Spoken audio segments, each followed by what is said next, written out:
Next, we will discuss how to use the inverse substitution technique to integrate functions that have a certain pattern. The idea is very simple. When you see a radical of some number b squared multiplied by x squared plus some number a squared, consider replacing x with a over b times tangent of theta. So theta being a new variable means we have to find dx in terms of d theta and replace every appearance of x with theta. So the reason why such substitution may work is that when x is equal to a over b tangent theta, the differential of x is simply a over b times secant squared theta.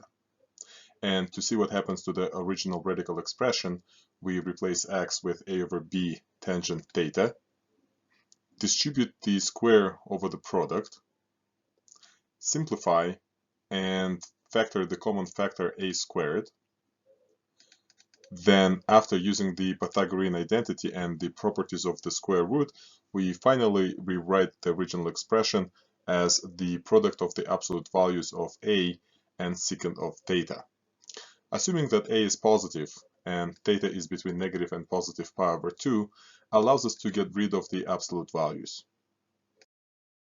As a result, we now have very nice expressions in terms of theta for both the differential of x and the original radical. This substitution leads to a new integral, which is now of some combination of trigonometric functions of theta. Let's do an example of an indefinite integral.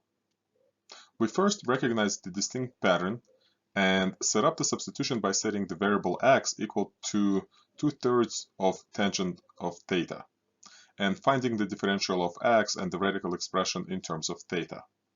Next, we plug everything into the original integral and simplify so that we have nothing but a trigonometric function of theta left in the integrand. We continue with the process by finding and simplifying the antiderivative of the trigonometric function. And to finish the process, we need to replace theta with the original variable. To find theta, we consider the substitution and isolate theta by applying the arctangent function to the both sides of the equation. To find the secant of theta, we construct the reference triangle for angle theta, find the missing hypotenuse using the Pythagorean theorem, and then use the definition of secant to express it in terms of x.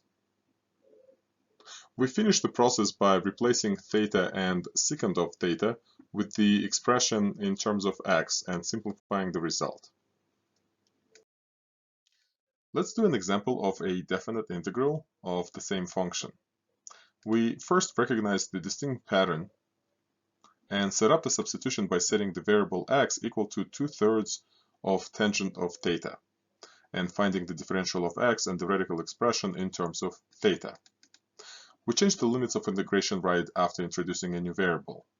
Since x is equal to 2/3 of tangent of theta, therefore theta is equal to arctangent of 3x over 2. Therefore, when x is equal to 0, theta is also 0. And when x is equal to 2/3, theta is equal to pi over 4. Next, we set the new limits of integration and plug everything into the original integral. And we simplify so that we have nothing but a trigonometric function of theta left in the integrand. We continue with the process by finding and simplifying the antiderivative of this trigonometric function. And to finish the process, we use the fundamental theorem of calculus by plugging in the lower and upper limits of the integral to get the final answer. We discussed and practiced an integration technique called the inverse trigonometric substitution applied to both indefinite and definite integrals.